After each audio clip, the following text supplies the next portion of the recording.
మన ప్రభువును రక్షకుడైన యేసుక్రీస్తు పరిశుద్ధమైన నామమున కూడి వచ్చిన మీ అందరికీ శుభములు వందనాలు తెలియజేయచ్చు ఉన్నాను. దేవుని వాక్యమైన బైబిల్ నుండి మనము దినవృత్తాంతములు 2వ గ్రంథము 7వ అధ్యాయము 14వ వచనము ధ్యానం చేస్తూ ఉన్నాం. దినవృత్తాంతములు 2వ గ్రంథం 7వ అధ్యాయము 14వ వచనం. నా పేరు పెట్టబడిన నా జనులు తమ్ము తాము తగ్గించుకొని ప్రార్థన చేసి నన్ను వెదకి తమ చెడు మార్గములను విడిచిన ఎడల ఆకాశము నుండి నేను వారి ప్రార్థన విని వారి పాపమును క్షమించి వారి దేశమును స్వస్థపరచుదును. చదువుకున్న లేఖన భాగం నిమిత్తమై ప్రార్థన చేసుకుందాము. ప్రభు సహాయాన్ని కోరుకుందాం. మా పరలోకమందున్న తండ్రి, నీ పరిశుద్ధమైన పాదములకు వందనాలు, కృతజ్ఞత, స్తుతి, స్తోత్రం చెల్లించుకుంటున్నాం. ఈ దినమందు నీ సన్నిధి మాకు ఇచ్చినందుకు ఈ స్తోత్రం. కూడి వచ్చిన వారిని దీవించి ఆశీర్వదించండి, బలపరచి కాపాడండి.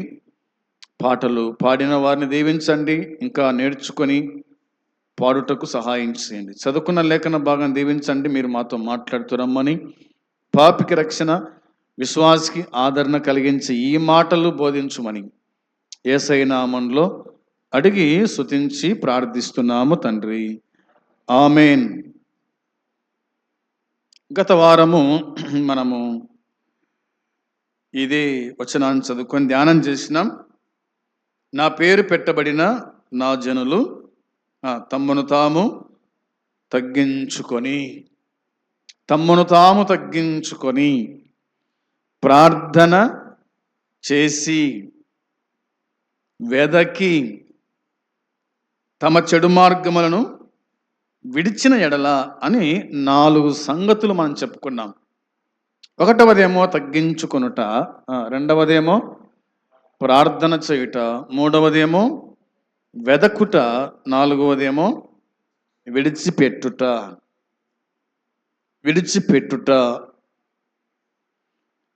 ఒకటి మనం విన్నాం, తగ్గించుకొనుట అనే మాట విన్నాం. ఎవరు తగ్గించుకోవాలి అని వాక్యం చెబుతుందంటే, నా పేరు పెట్టబడిన నా జనులు. దేవుడు వారికి పేరు పెట్టాడు, పేరు పెట్టి పిలిచినాడు. అవునా? అదే కోణములో దేవుడు మనల్ని పిలిచినాడు. ఆయన మన పేరు పెట్టి మనల్ని పిలిచాడు. ఉన్నతమైన పిలుపు. అవునా? ఆయన పిలుపు ఉన్నతమైంది, ఆయన కూడా ఉన్నతమైన వాడు అనేది మనకు అర్థమవుతుంది. ఈ దినమందు 2వ మాట మనం ధ్యానం చేద్దాం. ప్రార్థన చేసి అనే మాట. ప్రార్థన చేసి. తన జనులైన ఇశ్రాయేలు ఏం చేయాలంట? మొదటిగా తగ్గించుకోవాలా, 2వది ప్రార్థన చేయాలా. ప్రార్థన చేయుట అంటే ఆయనతో ఉండాలి అని ఆయన ఆశపడుతూ ఉన్నాడు. ప్రార్థన చేయుట అంటే అడుగుట కదా, అడుగుట. ప్రార్థన చేయటం అంటే ఇతరుల గురించి ప్రార్థించుట, విజ్ఞాపన చేయుట. ఇట్లా చాలా మనకు బైబిల్లో కనిపిస్తాయి. దేవుని వాక్యమైన బైబిల్ నుంచి లూకాసు వార్త 11వ అధ్యాయానికి వచ్చేద్దాం. లూకాసు వార్త 11వ అధ్యాయము మొదటి వచనం. 11వ అధ్యాయము మొదటి వచనంలో, ఆయన యొక్క చోట ప్రార్థన చేయుచుండెను. ప్రార్థన చాలించిన తర్వాత ఆయన శిష్యులలో ఒకడు, ప్రభువా, యోహాను తన శిష్యులకు నేర్పినట్లుగా మాకును ప్రార్థన చేయ నేర్పుమని ఆయనను అడిగెను అని ఉంది. ప్రార్థన గురించి ఈ వచనాలు రాయబడింది.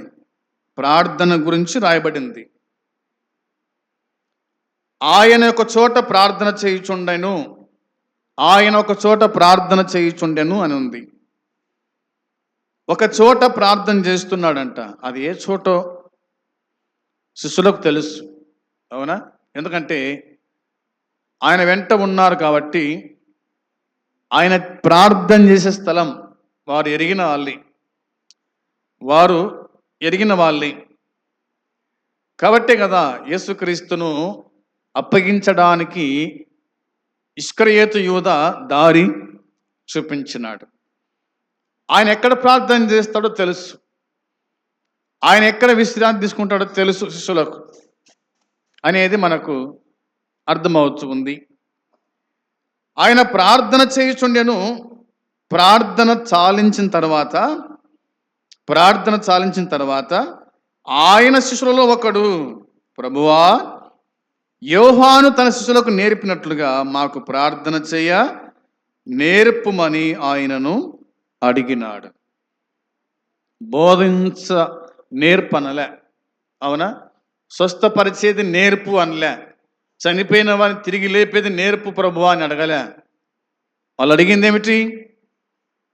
ప్రార్థన చేయ నేర్పు. నేటి విశ్వాసుల్లో చాలా మందికి ప్రార్థన చేసేది రాదు. నేటి విశ్వాసుల్లో చాలా మందికి స్తుతులు చెల్లించేది రాదు. స్తుతులు చెల్లించమంటే ప్రార్థన చేస్తారు, ప్రార్థన చేయమంటే ఏమేమో చేస్తారు, అవునా? ప్రార్థనే స్తుతి నీ స్థితిని మార్చును అని వాక్యం చెబుతుంది. కాబట్టి ప్రభువా, ప్రార్థన చేయ మాకు నేర్పు. ఇక్కడ కూడున్న మనమందరం కూడా ఏం చేయాలంటే ప్రార్థన చేయ నేర్పమని మనం ప్రభువును అడిగేవారుగా ఉండాలి. అడుగుడి మీకు ఇయ్యబడును అన్నాడు. అడిగితే ఆయన ఇచ్చేవాడు, నేర్పేవాడు. మాకు నేర్పు, మాకును ప్రార్థన చేయ నేర్పు. 2వ వచనం చూడండి. 2వ వచనంలో, అందుకు ఆయన, మీరు ప్రార్థన చేయనప్పుడు, తండ్రి, నీ నామము పరిశుద్ధపరచబడును గాక, నీ రాజ్యం వచ్చును గాక, మాకు కావలసిన అనుదిన ఆహారము దినదినము మాకు దయచేయము, మేము మాకచ్చి ఉన్న ప్రతి వానిని క్షమించుచున్నాము గనుక మా పాపములను క్షమించుము, మమ్మును శోధనలోకి తేకుము అని పలుకుడని వారితో చెప్పెను అన్నమాట వ్రాయబడి ఉంది. మాకు ప్రార్థన నేర్పయ్యా అంటే ఆయన నేర్పుతూ ఉన్నాడు. మీరు ప్రార్థన చేసేటప్పుడు తండ్రి, నీ నామం పరిశుద్ధపరచబడునుగాక, నీ రాజ్యం వచ్చునుగాక, మాకు కావలసిన అదిన ఆహారము దినదినం మాకు దయచేయము, మేము మాకచ్చి ఉన్న ప్రతి వారిని క్షమించుచున్నాము, మా పాపములు క్షమించుము, మమ్మను శోధనలోకి తేక దుష్టుని నుండి తప్పించుము, ఇలా మీరు ప్రార్థన చేయండి అని ఆయన తెలియజేశాడు. ఇలా ప్రార్థన చేయండి, ఇట్లా ప్రార్థన చేయండి అని జ్ఞాపకము చేశాడు. నిజమే, ప్రార్థనలో ఏముండాలా? ప్రార్థనలో ముఖ్యంగా ఆయన నామాన్ని జ్ఞాపకం చేసుకోవాలా. ఆయన నామం ఎటువంటి నామం అంటే ఆయన నామం పరిశుద్ధమైన నామం. ఆయన రాజ్యము నిత్యముండే రాజ్యం. ఆయన నామం పరిశుద్ధమైంది, ఆయన రాజ్యము నిత్యముండే ఆ రాజ్యం అని జ్ఞాపకం చేశాడు. 3వ వచనములో, మాకు కావలసిన అనుదినాహారము నేడు మాకు దయచేయమనే మాట ఉంది. కాబట్టి యేసుక్రీస్తు ప్రభు అన్నాడు, ఇవన్నీ మీకు కావాలని మీ పరలోకపు తండ్రికి తెలియను అన్నాడు. ఏంటివి? అనుదిన ఆహారం. అనుదిన ఆహారము దేవుడు ప్రతి ఒక్కరికి ఆయన దయచేస్తున్నాడు. మనుషులకు మాత్రమే కాదు, జంతువులకు, పక్షులకు, జీవరాశులకు, అవునా, భూమిలో ఉన్న ప్రతి జీవికి ఆయన అనుదినాహారము దయచేస్తూనే ఉన్నాడు. వాటిని కాపాడుతున్నాడు, వాటిని పోషిస్తూ ఉన్నాడు. వాటితో పాటు మనల్ని ఆయన పోషిస్తున్నాడు. మీరు వాటికంటే శ్రేష్ఠులు కాదా అన్నాడు. నిజమే, అన్నిటికంటే శ్రేష్ఠులము మనమే. దేవుడు మనల్ని ఒక ఉన్నత స్థాయిలో ఆయన ఉంచాడు. శ్రేష్టమైన వారిగా మనల్ని ఆయన చేశాడు. కాబట్టి మనము ఆహారం భుజిస్తూ ఉన్నాం, నీరు తాగుతూ ఉన్నాం, గాలి పీల్చుకుంటూ ఉన్నాం, దినమును మనము అనుభవిస్తూ ఉన్నాం, వస్త్రాలు ధరిస్తూ ఉన్నాం, మంచి ఇళ్లలో మనము నివసిస్తున్నాం. దేవుడు అట్టి కృప మనకు ఆయన అనుగ్రహించినాడు. 4వ వచనం చెప్తున్న మాట ఏమిటంటే, మేము మాకచ్చి ఉన్న ప్రతి వారిని క్షమించుచున్నాము అన్నాడు. ఇలా ప్రార్థన చేయని చెప్పినాడు. అంటే మనం క్షమించు వారమై ఉండాలి. మనకు బాకీ ఉన్న వాళ్ళను మనం ఏం చేయాలా? క్షమించు వాళ్ళమై ఉండాలి. మనం క్షమించాలి. మనం క్షమిస్తే దేవుడు కూడా మనల్ని క్షమిస్తాడు. మనం క్షమించకపోతే దేవుడు కూడా మనల్ని క్షమించడు అనేది మనకు అర్థమవుతుంది. మా పాపాలు క్షమించుము అన్నాడు. మమ్మును శోధనలోకి తేకుము అని పలుకుడని వారితో చెప్పాను. యేసుక్రీస్తు ప్రభు చివరి దినాన, చివరి రాత్రి తన శిష్యులకు చెప్పినాడు ఆయన, మీరు శోధనలో ప్రవేశింపకుండానట్లు మెలకువగా ఉండి ప్రార్థన చేయండి అన్నాడు. మీరు ప్రార్థన చేయండి. ఎందుకోసం ప్రార్థన చేయాలా? మనము శోధనలో ప్రవేశింపకుండా ఉండాలంటే మనం ఏం చేయాలా? ప్రార్థన చేయాలి. మనకు శోధన వస్తుందంటే అర్థం ఏంటి? మనం ప్రార్థన చేయటం లేదు. ఎవరైతే ప్రార్థన చేయరో వారికి శోధన వస్తూ ఉంది. ఎవరైతే ప్రార్థన చేస్తారో వారికి శోధన తప్పుతూ ఉంది. వారు శోధించబడ్డరు.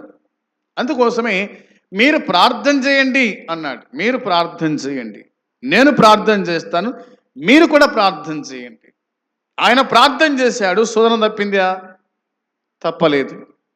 ఎందుకంటే ఆయన వచ్చిందే శోధన అనుభవించడానికి, అనగా శిలువను అనుభవించడానికి, శ్రమ అనుభవించడానికి వచ్చినాడు ఆయన. కానీ మీరు తప్పించుకొని మీరు ప్రార్థన చేయండి అని శిష్యులకు జ్ఞాపకము చేశాడు. 5వ వచనం చూడండి. 5వ వచనంలో, మరియు ఆయన వారితో ఇట్లా, నేను మీలో ఎవరికైనా ఒక స్నేహితుడుండగా అతడు అర్ధరాత్రి వేళ ఆ స్నేహితుని యొద్దకు వచ్చి వెళ్ళి, స్నేహితుడా, నాకు 3 రొట్టెలు బదులిమ్ము, నా స్నేహితుడు ప్రయాణము చేయుచు మార్గములో నా యొద్దకు వచ్చి ఉన్నాడు, అతనికి పెట్టుటకు నా యొద్ద ఏమీ లేదని అతనితో చెప్పిన ఎడల అని ఉంది. ఈ 2 వచనాలు చూడండి బాగా. ఆయన వారితో ఇట్లా నేను అన్న మాట ఉంది. మీలో ఎవరికైనా ఒక స్నేహితుడు ఉండగా అతడు అర్ధరాత్రి వేళ ఆ స్నేహితుని దగ్గరకు వచ్చి వెళ్ళి, స్నేహితుడా, నాకు 3 రొట్టెలు బదులిమ్ము, 3 రొట్టెలు బదులిమ్ము, నా స్నేహితుడు ప్రయాణము చేయొచ్చు మార్గము నా యొద్దకు వచ్చి ఉన్నాడు, అతనికి పెట్టడానికి నా యొద్ద ఏమీ లేదని చెప్పినడల్లా అన్నమాట. నిజమే. ఇప్పుడు స్నేహితుడు, మరొక స్నేహితుడు. స్నేహితుడు అనగా ఇద్దరు కలిస్తేనే స్నేహితులు అవుతారు. అవునా? నాకు స్నేహితుడు ఉన్నాడు, మీకు స్నేహితులు ఉంటారు. ఆ స్నేహితుడికి మరొక స్నేహితుడు ఉన్నాడంట. అర్థమైంది మాట? ఆ స్నేహితునికి మరొక స్నేహితుడు ఉన్నాడంట. ఆ స్నేహితుడు మార్గ మధ్యములో అర్ధరాత్రి వేళ అతని కాడికి వచ్చాడు. వచ్చిన తర్వాత అతన్ని పెట్టడానికి ఏమీ లేదంట, భోజనం పెట్టడానికి ఏమీ లేదు. అర్ధరాత్రి వేళ ఏముంటుంది? రాత్రే తిని పనుకుంటాం, అవునా? అర్ధరాత్రి వస్తే అర్ధరాత్రి వేళ పెట్టడానికి ఏముంటుంది? ఏమి లేదు అని ఈ స్నేహితుడు తన స్నేహితునికి పోయి అడిగాడనమాట. ఏమడిగినాడు? నా స్నేహితుడు ప్రయాణం చేయొచ్చు మార్గం నా యొద్దకు వచ్చి ఉన్నాడు, అతను పెట్టడానికి నా యొద్ద ఏమి లేదు, కాబట్టి 3 రొట్టెలు బదులు అన్నాడు అనమాట. 3 రొట్టెలు బదులు నేను మరలా నీకు ఇస్తాను అని చెప్పిన ఎడల. వచనం 7, అతడు లోపలనే ఉండి, నన్ను తొందర పెట్టవద్దు, తలుపు వేసి ఉన్నది, నా చిన్న పిల్లలు నాతో కూడా పండుకొని ఉన్నారు, నేను లేచి ఇయ్యలేనని చెప్పునా? అతడు తన స్నేహితుడైనందున లేచి ఇయ్యకపోయినను అతడు సిగ్గుమాలి మాటి మాటికి అడుగుట వలనైనను లేచి అతనికి కావలసినవన్నీ ఇచ్చునని మీతో చెప్పుచున్నాను. వినండి, వినండి.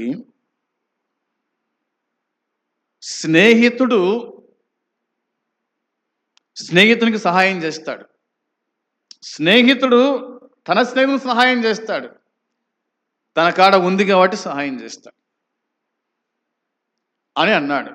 నిజమే. అబ్రహాముతో దేవుడు అన్నాడు, అబ్రహాము నా స్నేహితుడు అన్నాడు అనమాట. అంటే మనము దేవునికి ఏమవుతాము? స్నేహితులు. అంటే స్నేహితులు ఎట్టవుతాము అంటే ఆయనతో సహవాసం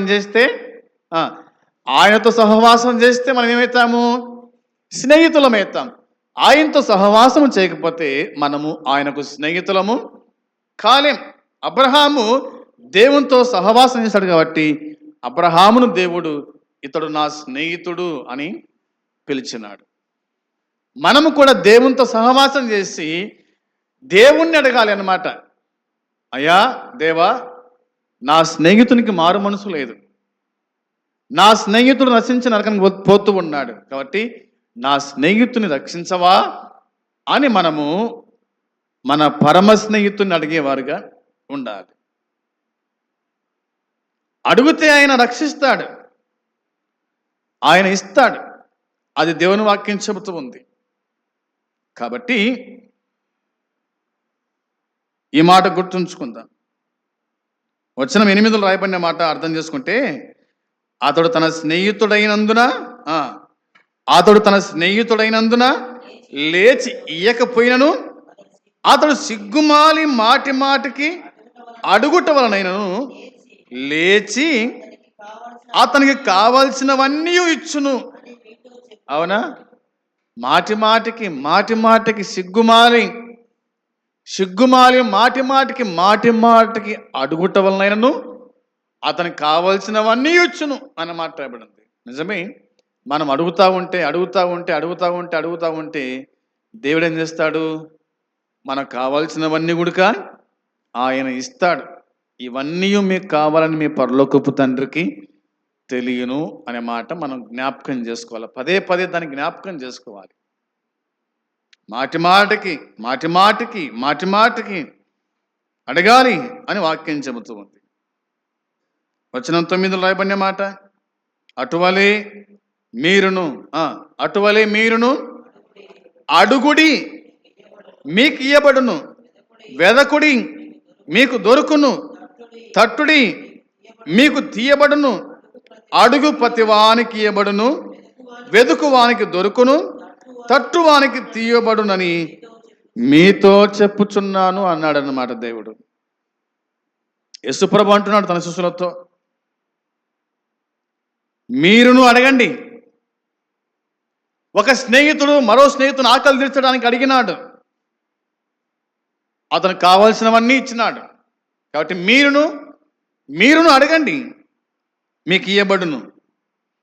అడిగితే ఇయ్యబడును, ఇస్తాను. వెతుకుతే దొరుకుతాను, తడితే తీస్తాను.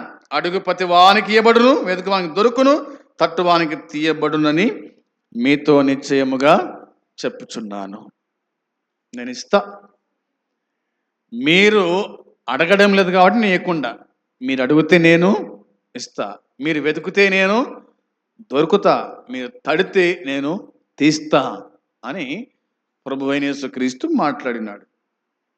వచనము 11, మీలో తండ్రి అయిన వాడు తన కుమారుడు చేపను అడిగితే చేపకు ప్రతిగా పామునిచ్చునా?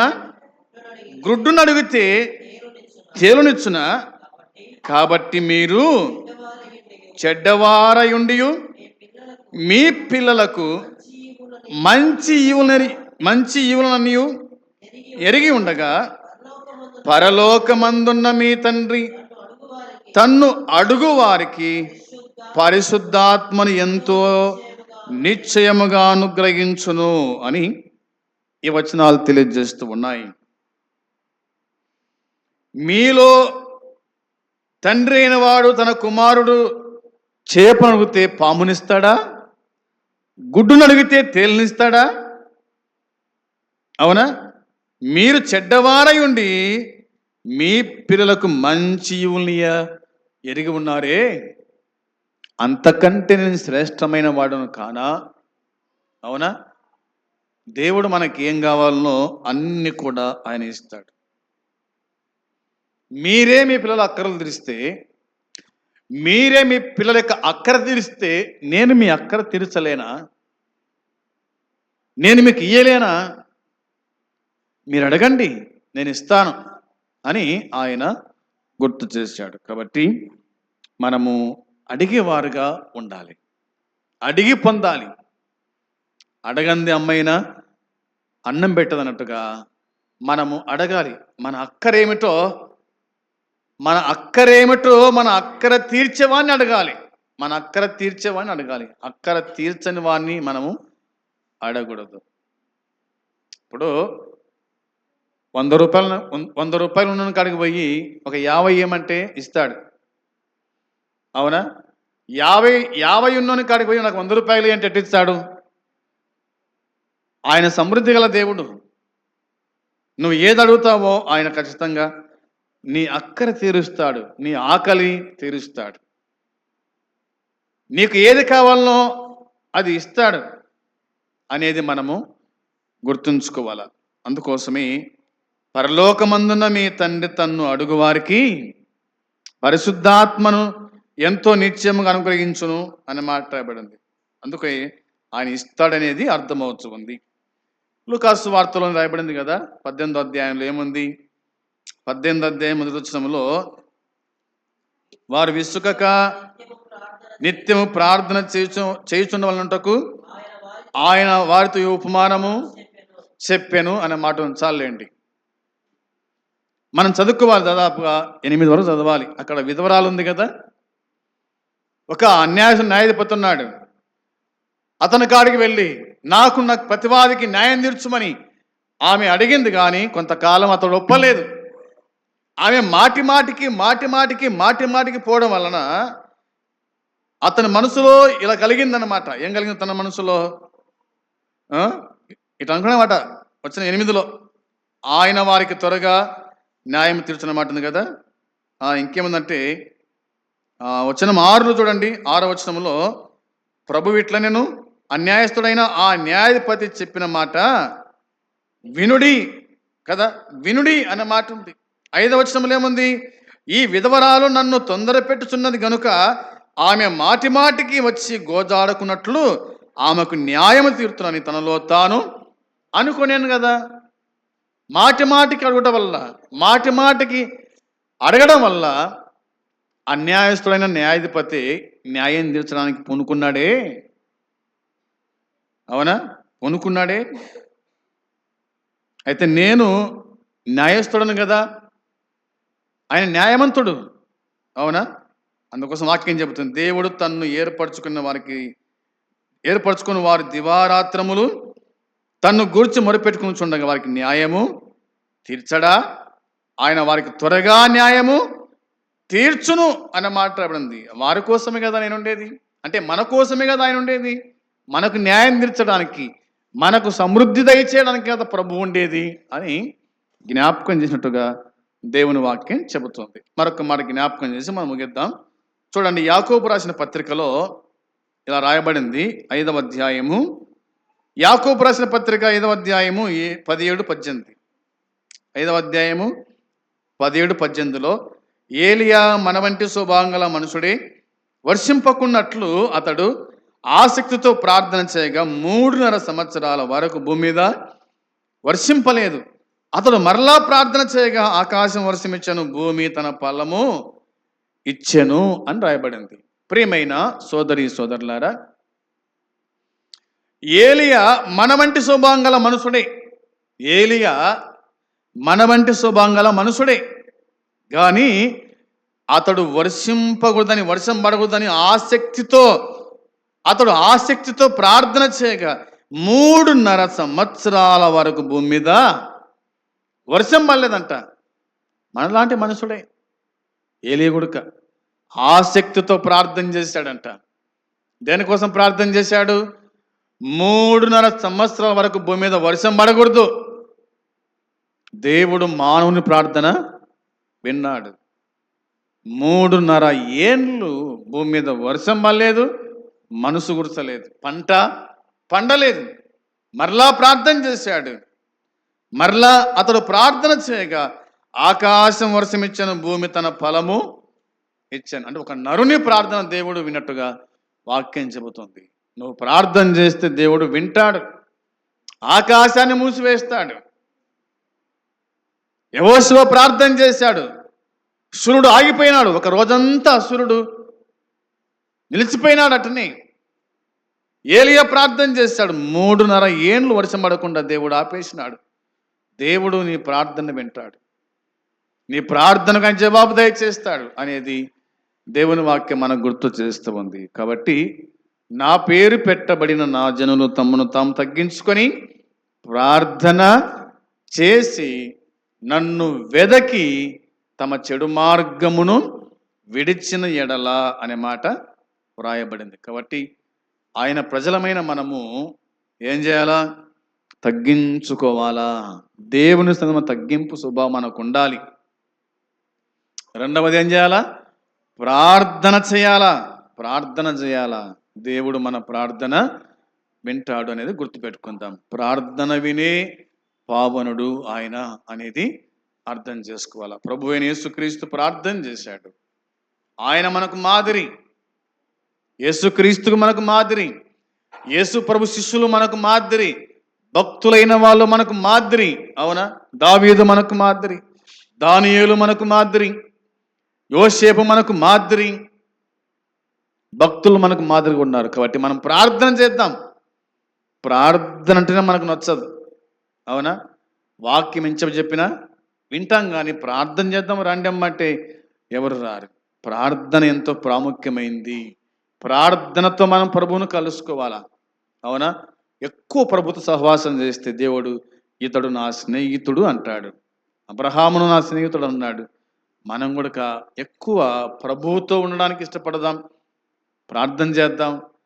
మన అక్కర్లని దేవుడు తీరుస్తాడు. అట్టి కృపా దేవుడు మనకు అనుగ్రహించునుగాక. ఆమెన్. ప్రేమగల తండ్రి, మీకు వందనాలు, స్తోత్రములు, స్తుతులు చెల్లించుకుంటున్నాం. ప్రార్థన గురించి కొన్ని సంగతులు మీరు మాకు బయలుపరిచినారు.